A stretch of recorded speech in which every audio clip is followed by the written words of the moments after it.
Hakajing pusyang bantaw ka kynhun seng san hima jongki parti riulum ka thain syatay lami ngi North East ka Assam Jatiya Parishad AJP haka arpo atalik naitung kala penlong ya ka jingialang ka bakongsan bat UMP ka Voice of the People Party VPP u Dr. Ricky Andrew J. Singkon haka nong ba Guwahati ban persyang penkelan ya ka jingatrelang hapoh ka thain.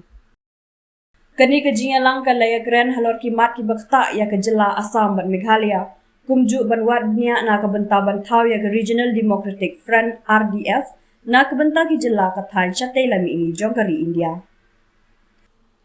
Hakane ke jingialang layadon lang Presiden ke AJP Ulurin Jyoti Gogoi u General Secretary u Jagadish Bhuyan lembat ki waipat ki noyalam bahalor da ka jingtmu ban penkhlan ya ka jingatri lang hapdeng kini ki arjela halor ki mat kum ka roi ka pa ka jingkintiu hakaliang ka culture bat na kabenta ka bhakamiat haka imlang salang.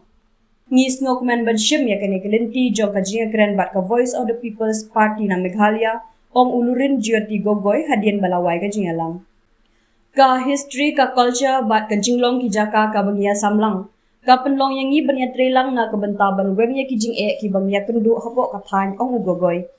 Ngalor kata ha kani ka jingalang kaladon ru ka jipun kup burom ya u MP ka Shillong u Dr. Ricky Andrew J. Singkon da Presiden ke AJP lembat ki wepat ki noyalam ka ni ka parti.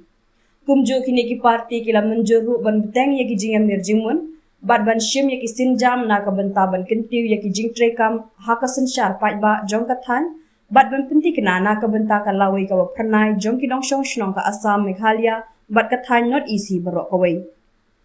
Haka kar pratrik mentau benai ka AJP bat ka Citizen Action Party of Sikkim CAPS kila penbenaya ke jingatrelang na kabenta ka jingmentoy ka bakham kraw jong ki try muluk haki jela ka thain North East. Ha ka jingalang ka balalong ha Hotel Gateway Grandway Guwahati ki nong elam jong kini ki artali ki seng kila rai ru ban penyai ilang ya karensan na kabenta ki seng sign pertei jong ka thain North East.